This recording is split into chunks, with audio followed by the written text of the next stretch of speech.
finally here, you can be thankful.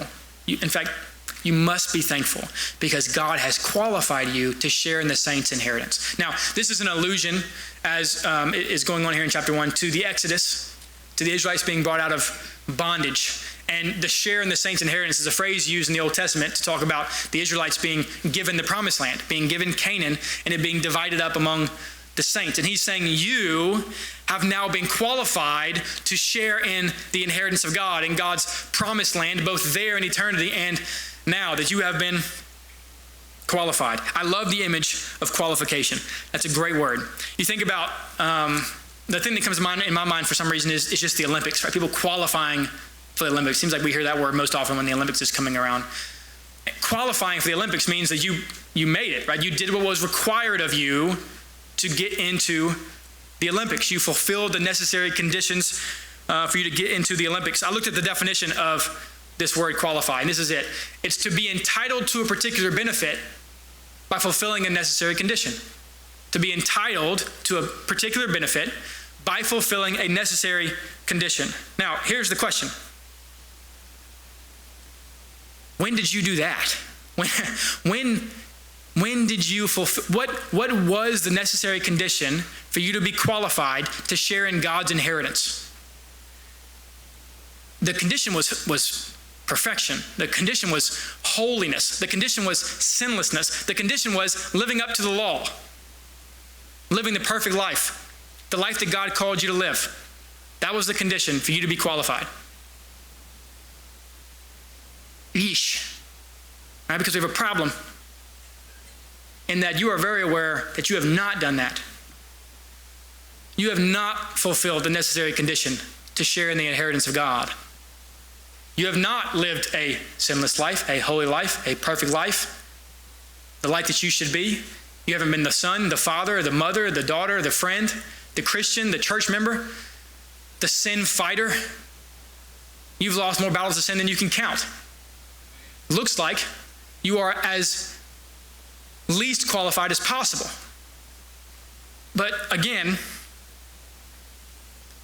what it doesn't say is he has discovered that you were qualified. Right? The message of the gospel is not God went around looking to find somebody who was qualified to share in the saints' inheritance. Here's the message. God qualified you because you never would have qualified yourself. Because on your own accord, of your own effort, you never would have found yourself qualified. And so God, of his own action, has qualified you. By his grace has saved you, has made you qualified for the inheritance. You will find yourself on Judgment Day hearing, "Well done, good and faithful servant," not primarily because you did good, but because Christ did good, and you bow to that Christ who was indeed qualified. There's only been one in the history of the world since Adam and Eve until now who was qualified to share in the Lord's inheritance. Only been one, and that one was killed so that you could be qualified. The story of the gospel was that he went to the cross so that he could qualify the unqualifiable. Romans 4 says that he justifies the ungodly. That phrase, which is paradigm shifting, which makes no sense. The ones that should be justified are the godly, but our God justifies the ungodly, which are the only ones actually that exist.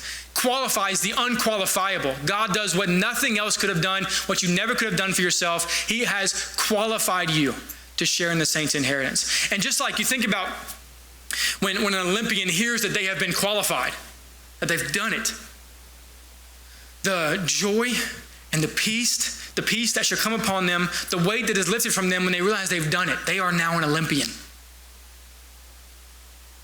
As we sang a minute ago, that it's finished, the battle is over, everything else from here on is gravy. This is the peace that you should feel on this side of Christ's cross. And yes, you have much to do as a Christian. You have been called to much work as a Christian. But you're already an Olympian. You've already qualified.